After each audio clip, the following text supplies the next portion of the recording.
How it looks like they're going to line up. Phillips has kind of moved up. Maybe it's just for this kind of long ball that goes back to O'Reilly and they'll launch it up. Will he drop back in? But you know, from speaking to Pete, Conor Kane, I'm looking at the likes of Luke Keaney.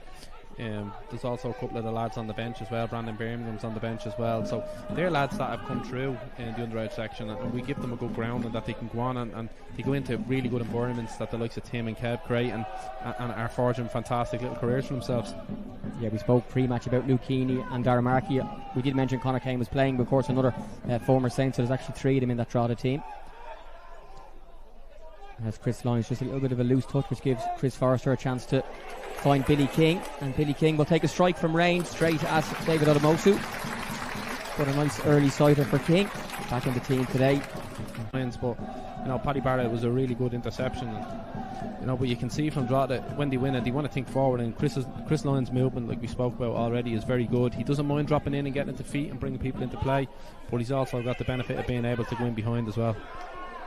Markey here is nicked in ahead of Desmond, and we'll cross that towards the edge of the box, and it's found Mark Doyle, who's flashed it just over the crossbar. That's a decent sighter for Doyle, who, as we mentioned, this evening. And Kane on the ball there, and back to Massey, who's just maybe not connected with that clearance as well as he would have liked, and the second ball will break, but Luke Keaney is there, and that's dropped to Forrester, who's tried a volley from 35 yards, and it doesn't trouble the Drogheda goal, Ger. Chris likes volleys from 35, but that's what happens. Dara just checks back, gets a delivery in, and he's on the corner now. Yeah, lovely view of the box there as the corner is taken short and then pulled back to the penalty spot, but no St. Pat's player there to get it, but they might get the second one. They have done, and it's Forrester turned and swivelled and just couldn't get it on target. So even though the initial on his left foot, you're putting in an in-swing cross, it's always really dangerous. So this corner will be curled in by Smith to Paddy Barrett, free at the back post, and there was a lot of pace on the cross here. Maybe he just couldn't get across to get in line with it properly to get his header on target, but that was a... And will the referee allow the throw-in to be taken? If he does, it'll have to be quick by the time the teams get back to their positions. It's actually taken by Barrett. Shouts for a handball, not given, but Barrett's cross to the back post finds Smith, and it's down to Darragh Burns, and he's flashed it just wide. A big chance for St. Pat's. Last play of the half, Smith did great to keep it alive, and Burns with his left foot just wide. Time as well, that you just wanted to be a little bit more tempo in it now. The sun just looks like it's completely gone behind the Camac J, so allowed a chance to happen. Robbie Benson is the man on the next corner. I've lost count of the corners in this match, there's been so many, and it's to Barrett, who's just done well to keep it alive at the back post, and Alfie Lewis will just try and pin this in, and he's done great on the edge to stop Adiemo. And Smith has gone back to McClellan, but he has a lot of bodies forward here, including Burns, who's onside here. Darragh Burns, yes. And he's found Chris Forrester, and the flag stays down, and it's a goal for St. Pat's, a second in 2 weeks for Chris Forrester. What a ball across the box. Really good play by Burns. He opted to pass instead of shoot, and he literally put it on a plate to Chris Forrester, who will put the Super Saints at 1-0 up here on the 61st minute here at Richmond Park.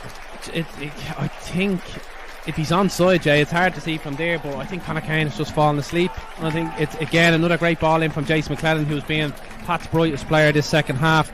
It's a really good diagonal ball. I'm not sure if Conor Kane has seen Robbie Benson come out a little bit deeper. We might get a chance to see it again, but I think Robbie Benson has come out a little bit deeper. It might have come into Conor Kane's eye. Half and saying to Drogheda, right, come on, you've got to try and break us down here, and then try and spring on the counter attack.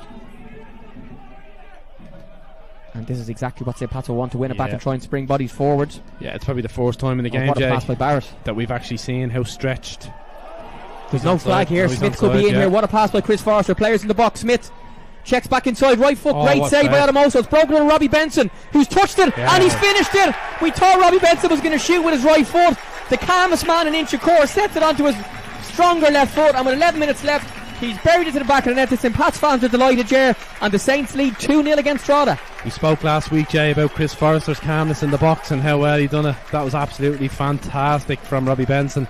You know, just to have, you know, the know-how. It's a great save from the keeper in the first place from Matty Smith. He's checked in, it's probably hitting point blank in the face, but as it's spinning in the air, it's, you know, absolute top class from Robbie Benson. Not to panic, just tuck inside Massey, and a really, really wonderful finish, and probably what Pats deserve second half, Jay, being honest with you. You know, they've started off what we said at half time, a little bit